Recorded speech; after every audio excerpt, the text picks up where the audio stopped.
What is school for? Feel free to call me slow, but I spent 16 years going to school, and I still don't know.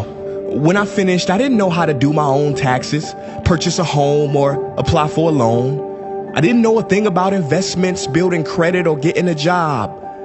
I graduated at the top of my class, and what did I have? This fancy diploma to sit at home with my mom. But luckily, they did teach me some important skills like factoring trinomials and how mitochondria is the powerhouse of the cell. I'm so happy I remember the Pythagorean theorem, because it helped me a lot.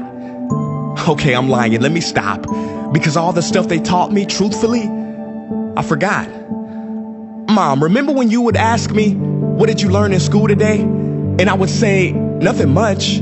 I wasn't being modest. The truth about it, Mom, is I had already forgotten. And it's not just me. Millions of students sing the same song. How many of you guys avoid eye contact with the teacher to try not to get caught upon? Afraid to raise your hand for fear of being wrong, which proves that school isn't an environment for learning or building up the intellect. It's just a game you play for grades and how many A's you can collect. But I guess what do you expect when the most commonly asked question in class is this gonna be on the test? Is this gonna be on the test? See, if school put learning instead of testing and memorizing as the top standard, then the letter F would not stand for failure. It would stand for find another answer. And if school was really interested in our personal and academic success, students would wake up later, have more freedom, and homework a lot less. And that's not my opinion. This conclusion has been scientifically tested and proven. And any teacher that doesn't believe me, feel free to check my works cited page to inspect. Oh, and I did it in MLA format because I know that's all you will accept. See, students would get more benefit from an extra hour of sleep than putting them through the torture of an extra essay, reading 150 pages, doing problems 1 through 60 on the worksheet, and having 3 projects due by the end of the week. Not only is it pointless pain, but it's also dim-witted, because we get so much work, but they don't teach the time management skills to deal with it. See, in school, we are controlled by bells. We have to learn in rooms with the feng shui of a prison cell. We have to ask permission to relieve bodily functions, but not before the teacher asks a million questions like, why didn't you go before class? I'm sorry, my bladder is kind of on its own schedule and it's not always timely. See, teachers always say, use your time wisely. But that never made sense to me. Because these 6 cruel hours of our lives we call school might literally be the worst use of time management ever in history. Think about it. The traditional teaching method is foolish. No, it's useless, multiplied by the square root of stupid. What they do is they cram information in your head, force feeding you, and then you throw it up on the test. That's not education. That's bulimia. And the more bulimic you are, the better you will do on their assessments. So it's no wonder why so many students graduate mentally and emotionally anorexic. See, school teaches you how to memorize dots. True education should teach you how to connect them. True education teaches you how to catch a fish. School teaches you, yeah, you caught the fish, but you didn't show your work, so it doesn't count. Throw it back. I'm just asking, what is school for? It's not education. That's just not true. If you still think that, you might be sniffing glue. See, the word education comes from the Latin root educe, meaning bring out, i.e. bring the gifts out of a person and make them viable. But school doesn't bring out much. It just stuffs more facts inside of you. Now, some of that stuff is justifiable. We need reading, writing, and some arithmetic. That's fair. But are you telling me metamorphic and igneous rocks are more important than self-care?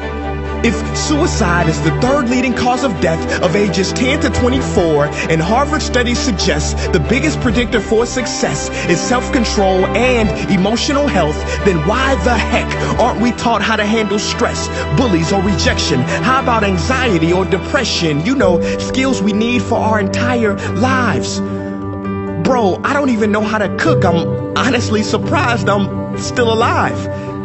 But hey, at least I can name all the battles that happened in the Civil War.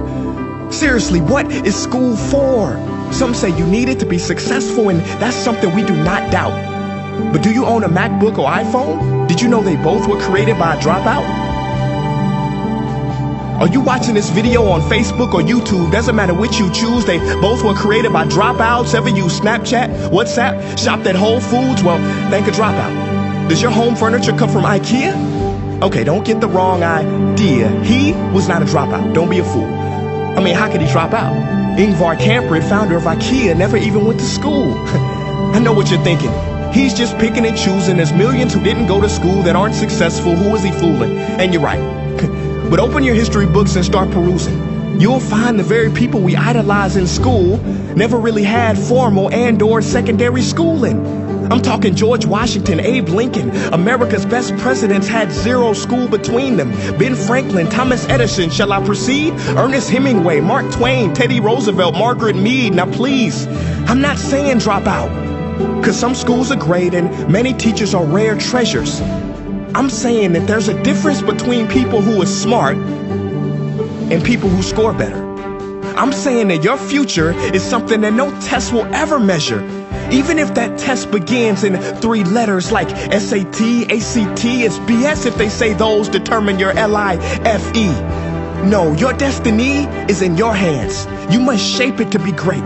So don't expect school to open doors, because it's more likely to slam them in your face. Sometimes I wonder about all the dreams lost in school and how much potential goes to waste. If it wasn't for music and YouTube, then I would have been just another lost case. Everybody watching this, please, close your eyes. Imagine a child sitting in the back of some teacher's class in some town. He never raises his hand, he fails most of his classes, but inside of him, there is a passion. And if nurtured and brought out, will lead him to discover the cure for cancer. But you see, I'm afraid that that child's gift will never come out. He will never win the Nobel Prize award because in class he was ignored and his worth was judged only by his scores.